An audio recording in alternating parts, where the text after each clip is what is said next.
एक कारण ये भी है, भगवान हम समस्त मानव जाति को शिक्षा देने के लिए इस धरती पर आए।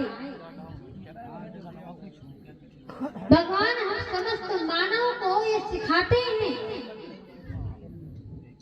कि धरती पर जाइएगा तो एक कंधे दुख रहेगा तो एक कंधे सुख भी रहेगा, लेकिन सुख में इतना प्रसन्न नहीं हो जाना है कि पागल हो जाए, अपना आप को बैठे, और दुख में इतना दुखी नहीं होना है कि हाथ अटैक आ जाए। क्या कहते हैं इसे? यही तो कहते हैं।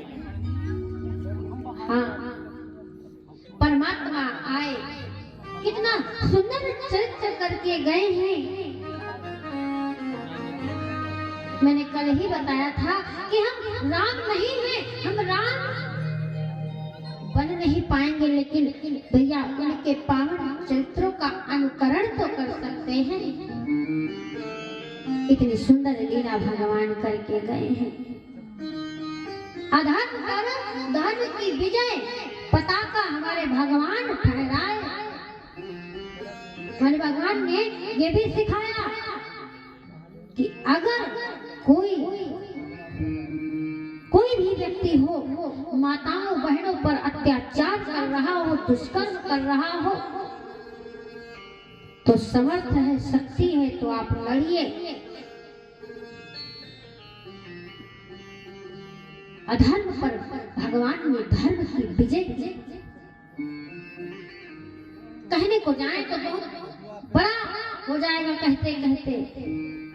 भगवान एक एक चौपाई में, एक एक छंद में, एक एक सोरठा में कुछ ना कुछ संदेश हमको आपको देते ही हैं। अभी सुनिएगा। तो भगवान के जन्म का चौथा कारण है महाराज मनु और महारानी शतरूपा की कथा। ध्यान से सुने। महाराज मनु कौन थे?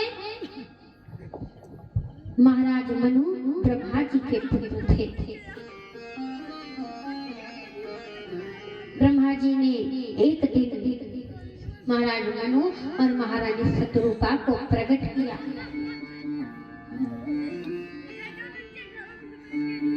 और उन दोनों को पति पत्नी घोषित किया। उन्हें ये आज्ञा दी कि जाओ सृष्टि पर संतान उत्पत्ति करो। जब महाराज मनु महारानी शतरूपा को बनाया ब्रह्मा जी ने, तो इस धरती पर न कोई नर था न कोई नारी, कोई नहीं था।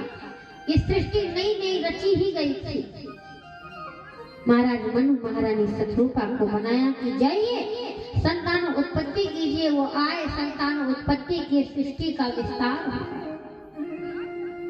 और उसके पश्चात बहुत पुत्र पुत्रियां हुई उनके। देवहूति, आहुति, देवहूति, आहुति, प्रसूति, ये पुत्रियां थी। ऐसे ऐसे सृष्टि का विस्तार हुआ।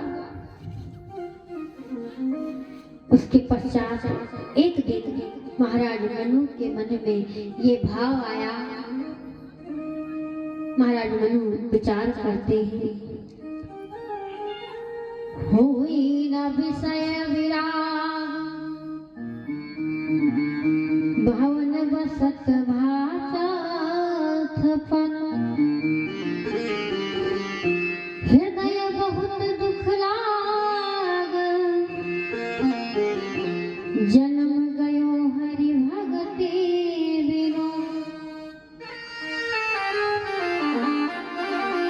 होई न विषय विराग। अरे हमको राज्य करते करते करते करते न जाने कितने वर्ष बीत गए, लेकिन भवन बसतवा चौथपन, अर्थात मुझको राज्य करते करते न जाने कितने दिन व्यतीत हो गए, न जाने कितने वर्ष बीत गए, लेकिन मैं भगवान की प्राप्ति नहीं कर सका, जिसके लिए ये मनुष्य शरीर हमें प्राप्त हुआ है।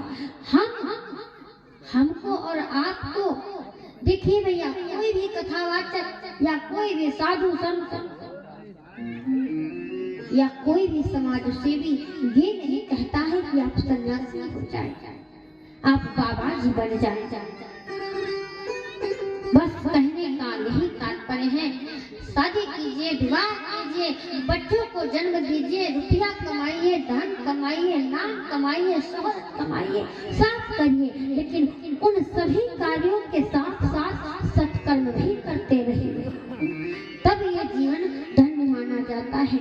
रुपया कमाना, पैसा कमाना गलत बात नहीं है, लेकिन इनको कमाते कमाते कमाते कमाते परमात्मा को ही भूल जाना ये बहुत गलत बात है।